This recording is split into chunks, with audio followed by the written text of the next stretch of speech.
Y ya estamos con John Moore, él es analista internacional, ya lo hemos tenido acá en el living, pero nos parece importante poder tenerlo semanalmente, al menos en estos días tan convulsionados. Estamos en el 9º día de la invasión rusa a Ucrania y bueno, ayer en la madrugada nos enteramos de un ataque a la planta nuclear más importante de Europa por parte del gobierno ruso, cosa que obviamente nos dejó a todos helados. Nos remontamos a Chernobyl, pensamos en el 86 y la verdad es que son cosas muy complejas. Gracias por acompañarnos. Por favor, un placer estar con ustedes. Bueno, hablemos un poco del mensaje que se dio por parte de Rusia al hacer este ataque a la planta nuclear.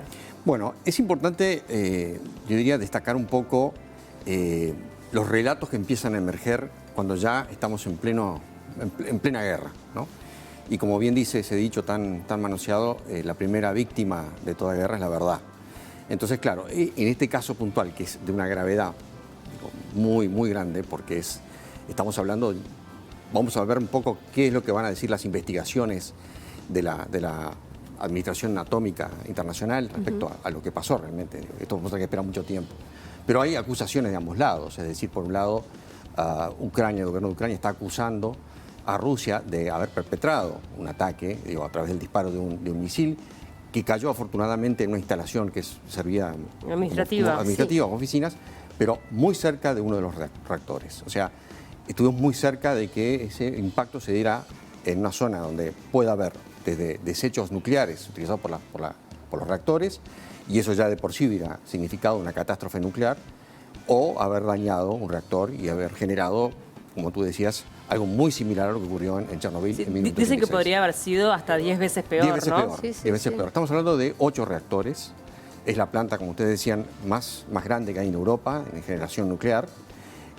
Sabemos muy bien que Ucrania depende mucho de una quinta parte de la generación de electricidad de Ucrania depende justamente de energía nuclear, y hay reactores que están distribuidos en el territorio que lamentablemente en algún momento se pueden prestar como blancos.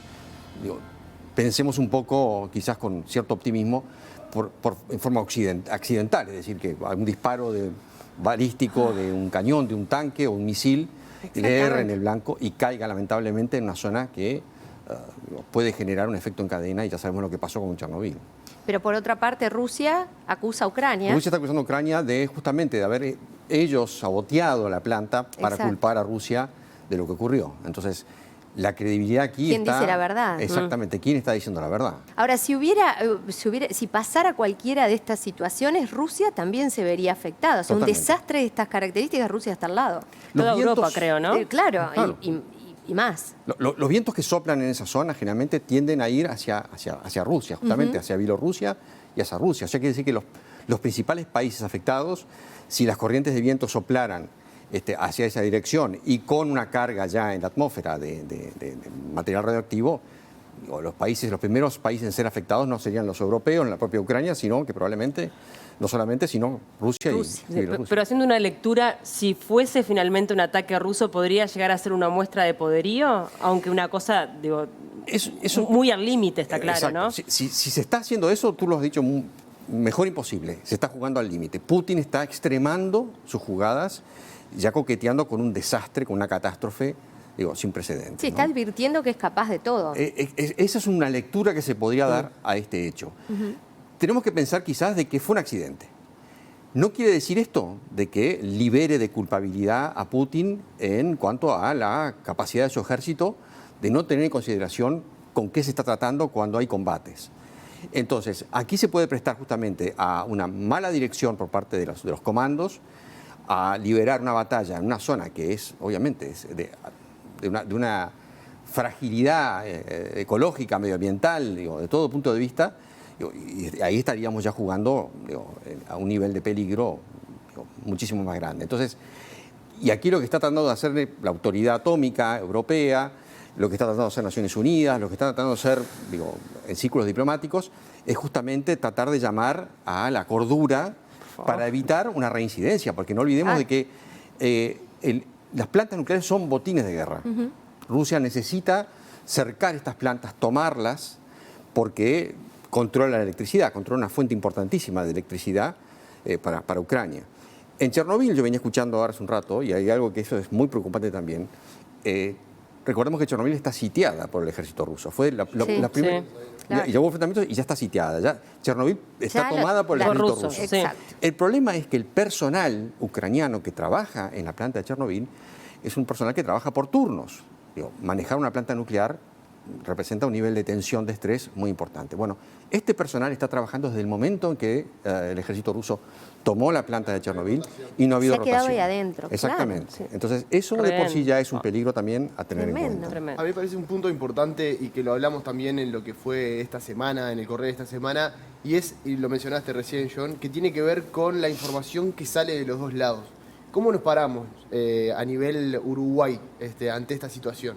Yo digo, bueno, por suerte tenemos una muy buena cobertura de medios internacionales que están haciendo una excelente labor. Inclusive hay corresponsales que están arriesgando su vida, estando muy cerca de las zonas de conflicto, por un lado. Y confiamos de que esas fuentes están dando versiones fidedignas.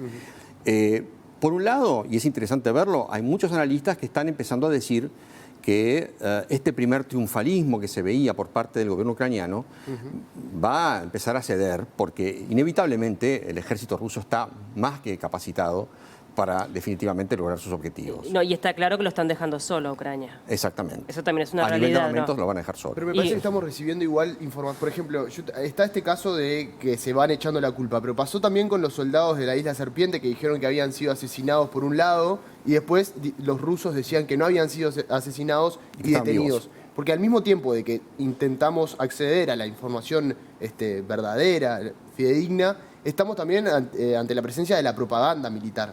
Entonces, es difícil porque estamos accediendo a una información que catalogamos como oficial de un gobierno que después, desde el otro lado, se da la información contraria. Entonces, ese juego también es difícil. Es muy importante lo que tú dices, Alejo, de discernir, de lo que es diferenciar el relato propagandístico de los dos gobiernos. Porque acá hay dos bandos que emiten su propio relato. ¿Ok? Eso hay que tenerlo en cuenta.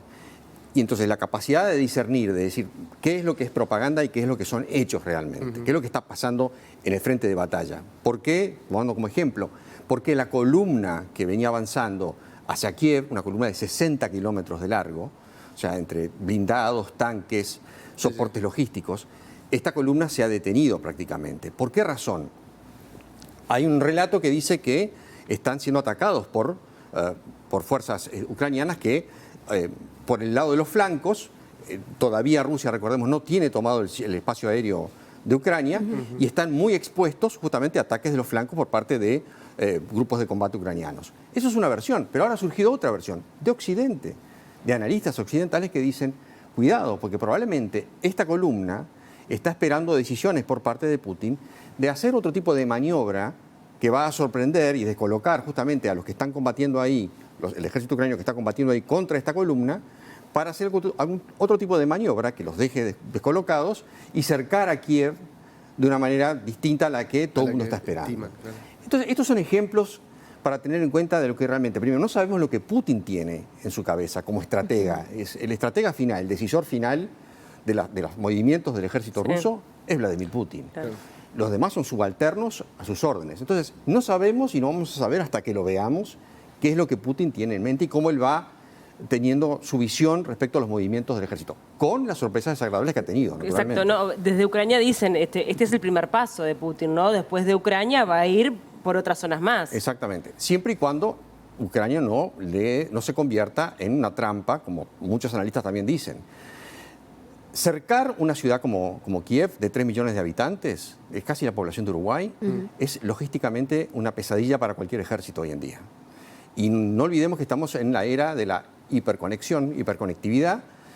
Todos tienen un teléfono. En la medida que Internet funcione, por ejemplo, en ciudades como Kiev o Kharkiv, la gente, los civiles, van a tener la facultad, la capacidad de poder filmar las atrocidades que pueda cometer el ejército ruso, las ejecuciones que puedan hacer en la calle contra civiles, como también hay un rumor que viene creciendo, que uno de los planes de Vladimir Putin respecto a ciertas ciudades en las que se puedan registrar focos de insurrección, se aplicaría una ley marcial, se ejecutarían a civiles en la calle para dar un ejemplo y amedrentar otros focos posibles de insurrección. Entonces, es muy difícil para Vladimir Putin poder conquistar un país como Ucrania, retenerlo en materia de subordinación de su población y que eso no le implique a él... Sin que sea una masacre. Sin que sea una masacre, sin que los costos de vida a nivel de civiles, por ejemplo, sean realmente por fuera de lo que podemos hoy estar concibiendo. Entonces, eso es muy importante tener en cuenta.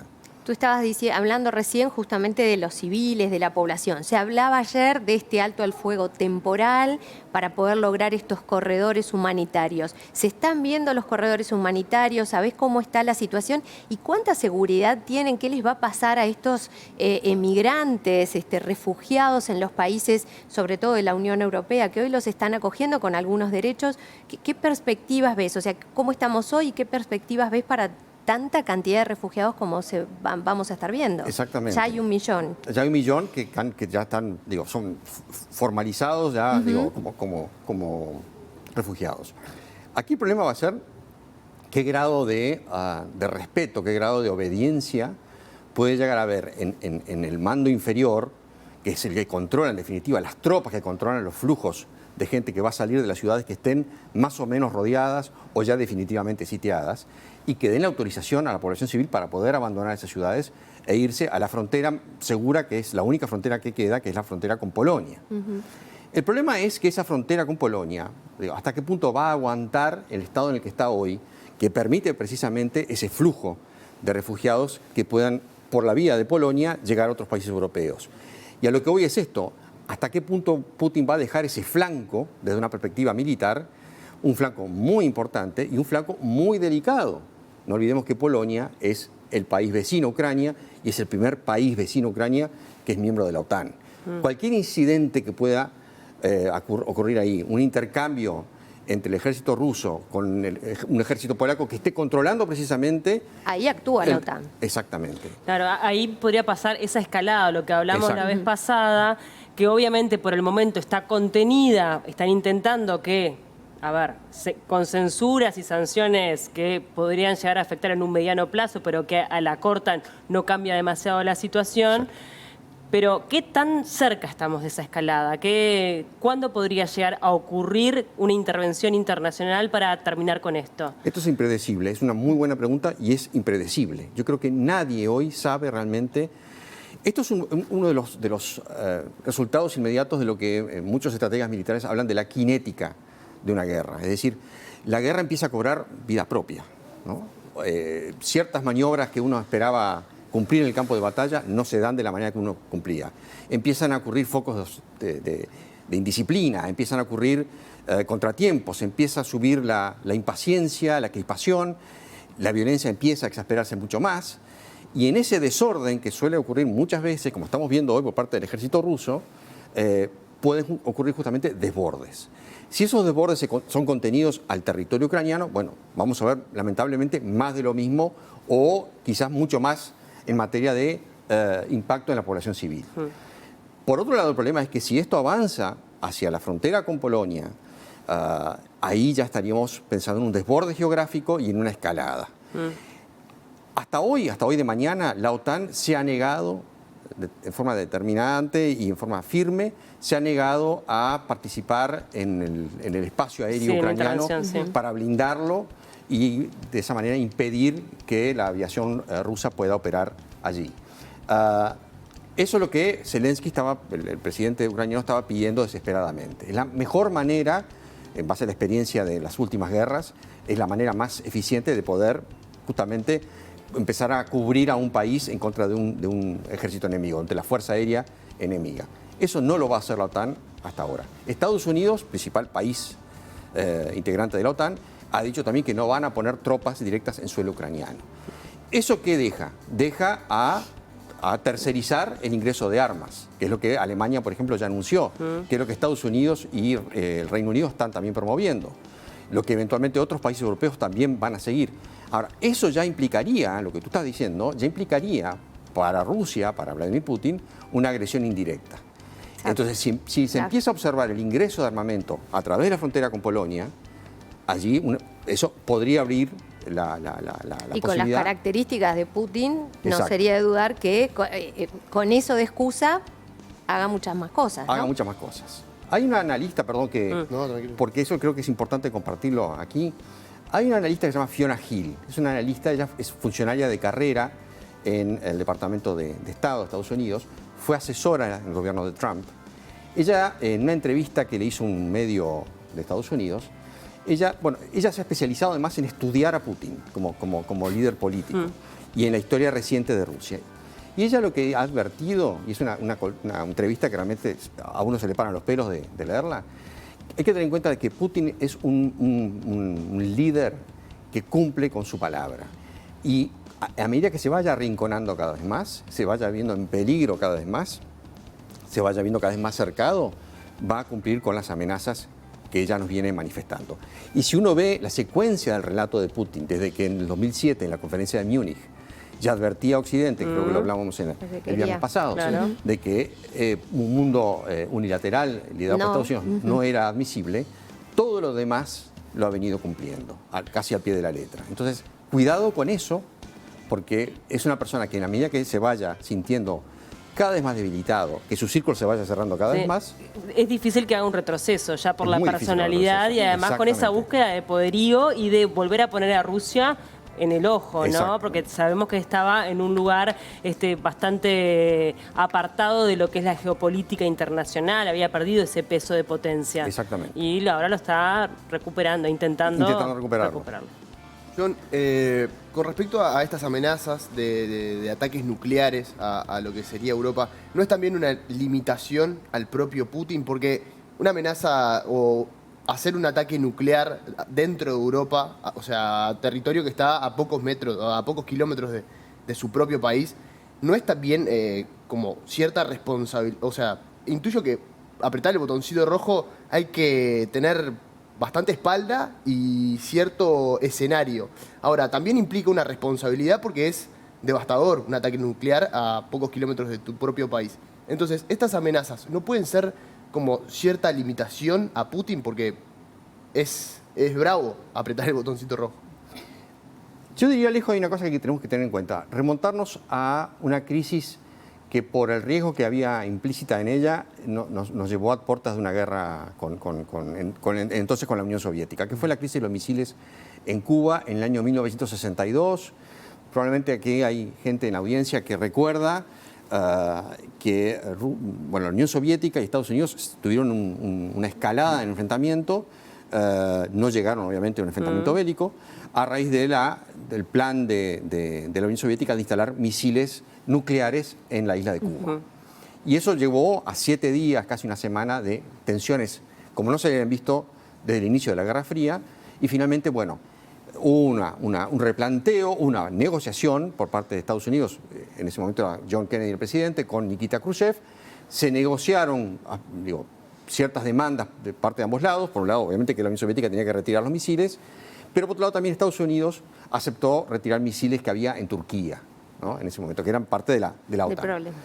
Ese fue, yo diría, el incidente en el cual estuvimos más cerca, un poco lo que tú decías, de que estas dos superpotencias nucleares llegaran a tomar la decisión de recurrir a ese arsenal terminal. Es decir, lo que pasa ahora, y eso es muy importante y por eso es muy buena la pregunta, Alejo, es que no estamos, a diferencia de lo que era la Unión Soviética, estamos hablando de un gobierno que está liderado por una sola persona, que tiene el puño de la autoridad allí, que tiene un círculo que está totalmente sumiso a él, una subordinación absoluta, por lo menos hasta ahora y lo que estamos viendo, y es una persona que, arrinconada, llevada al extremo en el cual, como tú estabas diciendo, se vea derrotado, y la derrota para Putin no es una derrota, no es que pierda las elecciones y se va para la casa.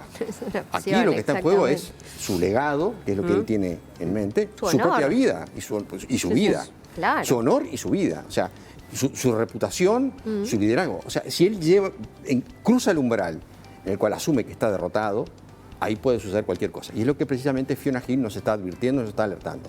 Cuidado. Y un agregado a esto. En el arsenal nuclear hay grados de capacidad de daño, de impacto, según el nivel de kilotones que tiene una cabeza nuclear.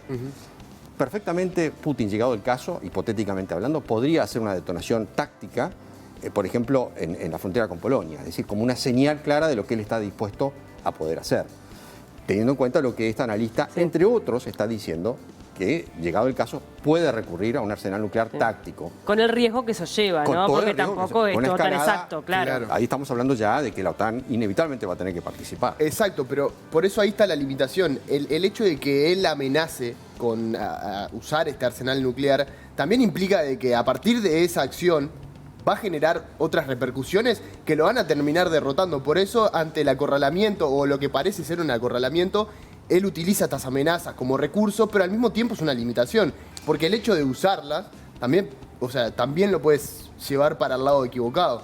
Exacto, pero el lado equivocado es que si alrededor de él no hay un sistema de control, es decir, si no hay interlocutores que digan no, Hasta ahí, ¿no? hasta acá llegó, no apretamos el botón, si nadie lo detiene en esa decisión, cualquiera sea la magnitud del armamento nuclear que vaya a utilizar, desde el más pequeño, en el momento que nadie lo puede detener, que no hay un sistema de contención, que no hay lo que había en ese momento un politburó en la Unión Soviética, que había discusiones internas, porque el mando no era digo, 100% vertical. Aquí no, aquí estamos ante lo que es el designio de una sola persona.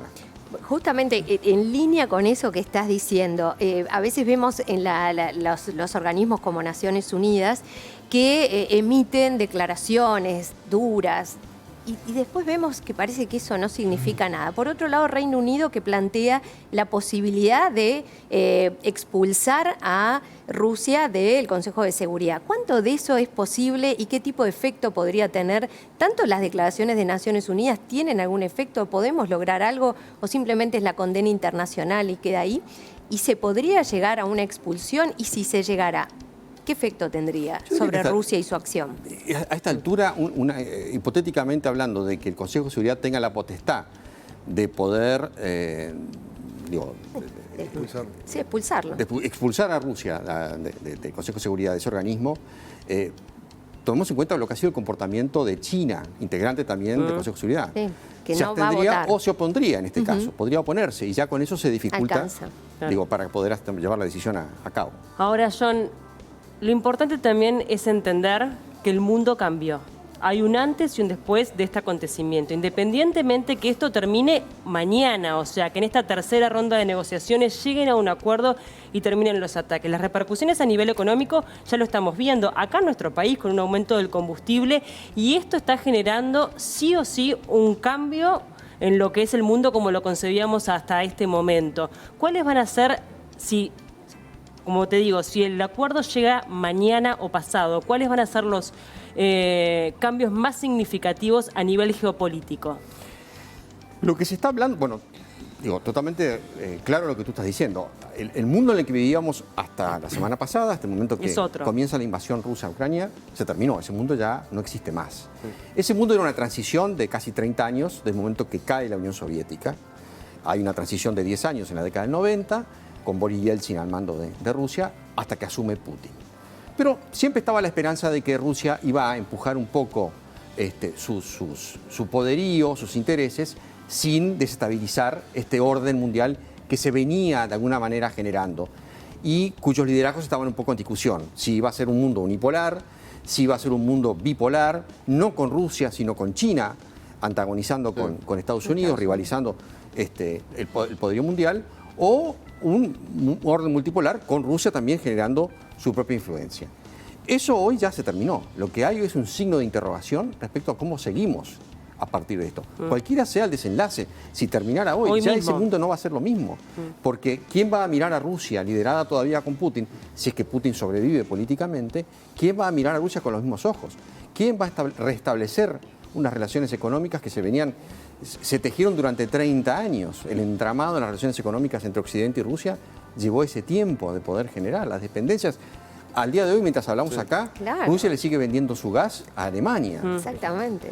¿Cómo podemos desmantelar Y el petróleo. eso? Exacto. Con Estados Unidos. El petróleo, es el tercer productor de petróleo. El repertorio que tiene Rusia de commodities es enorme. Enorme. Hay que nombrar un commodity y solamente mirar un mapa en Rusia y ver dónde está situado. Estamos hablando ahora hablaban ustedes en el noticiero del incremento de ciertos alimentos, el tomate, por ejemplo. Sí. El El impacto trigo. económico, el incremento económico ya está. Claro. Eso Lo ya vamos a se empezar quedó. a ver en los Que próximos incluso meses. en algunas cosas nos ha beneficiado. Nos va a beneficiar Hasta cierto punto, porque no Porque olvidemos después que- vamos a volver. Exacto, Claro. porque va a haber una inflación, la inflación va a aumentar a nivel mundial, la Exactamente. inflación ya venía aumentando, los commodities cuando aumentan el resto de los productos. Todos. En la medida que se vaya cerrando Rusia la exportación de ciertos commodities como represalia, más todavía van a subir los precios y eso obviamente que altera los presupuestos de todos los países del mundo. Todos los países que comercian, todos los países que integran esta globalización, bueno, se van a ver afectados. Y lo que está en discusión, un poco lo que tú estabas diciendo, es precisamente si la globalización, como la concebíamos, como la estábamos viendo, va a tener un gran retroceso. Vamos a ver un poco un repliegue a bloques geopolíticos, a Sí. bloques comerciales, países en Europa que están empezando a pensar en recuperar sus industrias estratégicas y empezar a producirlas en el propio territorio, a pesar de que eso representa un incremento de los costos muy importante, o en otros lugares donde geopolíticamente haya más estabilidad. Por ejemplo, América Latina, que en términos relativos hoy, en el contexto que estamos viendo con este conflicto, representa una zona que, más allá de los vaivenes políticos que vemos en determinados países, en líneas generales, desde el punto de vista geopolítico, Bien. Sí, el Mercosur podría tener de repente más Exacto. fuerza como bloque y Exacto. empezar a Exactamente. intercambiar económicamente de una forma más productiva para la región. Exacto. Aquí puede haber oportunidades y también va a haber, obviamente, costos muy importantes que vamos a tener que pagar. Claro, sobre Sí. todo en productos primarios, ¿no? Exacto. Podemos ser competitivos.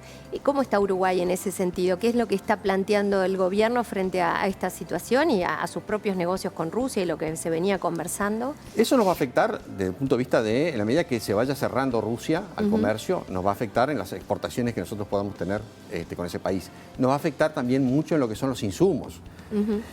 Aquí hay un efecto indirecto que vamos a empezar a ver en los próximos meses, si este conflicto se va perpetuando en el tiempo, que es los costos, el impacto en los productos terminados, productos acabados, Claro. que nosotros, la manufactura. Compramos todo. Que compramos. O sea, Obvio. Rusia es un gran exportador, si me equivoco, si digo que es el principal exportador de titanio en el mundo. Es el principal proveedor de la Boeing, de Airbus. ¿Ok? Ese titanio, por ejemplo, que se usa también para construir autos, para muchos bienes que uno consume, compra en forma ya terminada, bueno, eso se va a encarecer muchísimo también. Rusia es productor de commodities que se utilizan para la tecnología, para lo que son semiconductores, por ejemplo. Toda esa industria también va a verse impactada en los costos.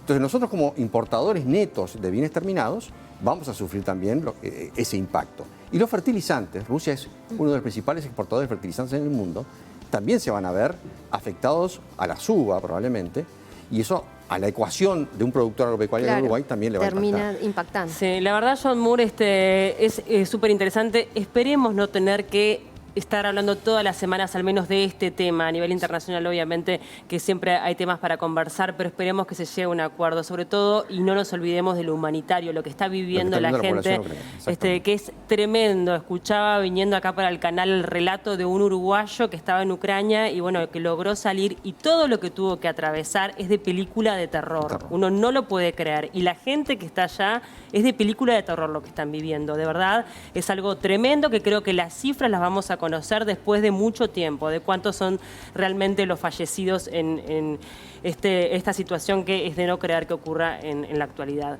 Muchas gracias, John, por Gracias a tu ustedes. tiempo. Siempre es un gusto Gracias. escucharte. Realmente está contento. Hacemos una breve pausa, enseguida volvemos.